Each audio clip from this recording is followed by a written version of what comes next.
On va parler d'un autre patrimoine franc-comtois, la dentelle de Fougerolles. Elle est bien moins connue que le kirsch et pourtant, les brodeuses de Haute-Saône étaient très jalousées à la fin du 19e siècle. Pour comprendre pourquoi, Frédéric Buridan et Philippe Arbet se sont rendus à l'écomusée de Fougerolles. En pleine floraison, on y verrait presque de la dentelle dans les cerisiers de Fougerolles. Un clin d'œil à l'histoire d'une commune qui a connu ses plus belles heures grâce au talent de ses brodeuses, un savoir-faire unique qui a marqué toute une époque, avec à sa tête une femme, Léocadie Lebrun, qui va fédérer autour d'elle en créant une entreprise. Cette entreprise a embauché 500 femmes dans la région sur une technique très originale, la broderie perlée sur tulle. Elle est arrivée à la fin du 19e siècle et c'est donc le premier quart du 20e siècle qui a été consacré à cette technique-là.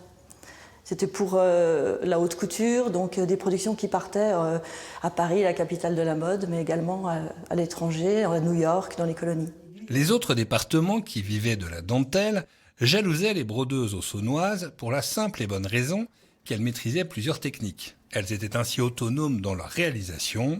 Hélène est passionnée depuis ses 14 ans par cet art. Elle a un brevet des métiers d'art en broderie et elle est en stage à l'écomusée pour s'intéresser à cette robe d'époque confectionnée à Fougerolles. J'ai analysé justement toute l'histoire de la robe. J'ai recréé le patron du haut de la robe.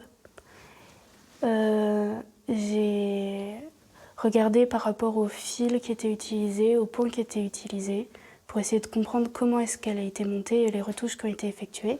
L'écomusée met à l'honneur ses brodeuses et compte poursuivre avec d'autres temps forts pour continuer à mettre en avant les femmes au fil de l'histoire. Dans quelques semaines, on inaugure une exposition qui s'intitule F-Com sur les femmes à Fougerolles, donc les femmes fortes, féminines, fougerolaises, dans laquelle on démontrera à quel point elles ont été importantes dans la vie fougerolaise depuis le 19e siècle jusqu'à maintenant. En attendant, la salle des dentelles livre ses secrets aux visiteurs et il est même possible de s'inscrire pour des stages de broderie à l'été prochain.